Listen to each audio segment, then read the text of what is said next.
અરે સાચું કહું છું યાર, મારી રિસર્ચ હંમેશા સાચી હોય છે, પણ હું કેવી રીતે માનું? કોઈ ઉદાહરણ તો આપ. સામે જે કંપની છે ને, મેં તેને સ્ટડી કર્યો છે. તેના નવા મેનેજમેન્ટ પછી તેના નંબર ખૂબ વધવાના છે. તો ઇન્વેસ્ટ કર ને, તારી પણ આવક વધશે.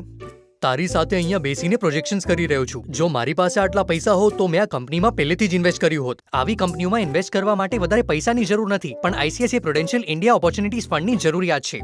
આ મ્યુચ્યુઅલ ફંડ તને ખૂબ કામ લાગશે. મ્યુચ્યુઅલ ફંડ નહીં, મારી પાસે લિમિટેડ ફંડ છે. હા ચાલશે. કેવી રીતે? તમે તમારી ઇન્વેસ્ટમેન્ટ 5,000 રૂપિયાથી પણ શરૂ કરી શકો છો. આ સ્કીમની આ મિનિમમ ઇન્વેસ્ટમેન્ટ અમાઉન્ટ છે. આ સ્કીમ વિવિધ ક્ષેત્રની કંપનીઓમાં ઇન્વેસ્ટ કરે છે. અહીંયા નિષ્ણાતો એ ઓળખવાનો પ્રયાસ કરે છે કે કઈ કંપની કે શેર અનોખા અસ્થાયી પડકારમાં યુનિક ટેમ્પરરી ચેલેન્જથી પસાર થઈ રહ્યા છે, જેના કારણે તે નકારાત્મક મંદીનો સામનો કરી રહી છે, પરંતુ ભવિષ્યમાં વિકાસની તકો છે.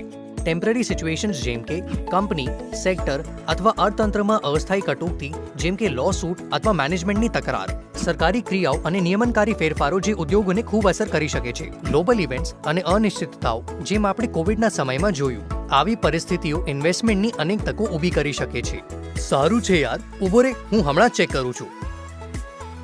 આના જેવા વધુ કોન્ટેન્ટ માટે અમારી ચેનલને લાઇક, શેર અને સબસ્ક્રાઇબ કરવાનું સુનિશ્ચિત કરો. અને વધુ જાણવા માટે સર્ચ કરો ICICI Prudential India opportunities fund. Mutual fund રોકાણ બજારના જોખમોને આધીન છે. યોજના સંબંધિત તમામ દસ્તાવેજોને કાળજીપૂર્વક વાંચો.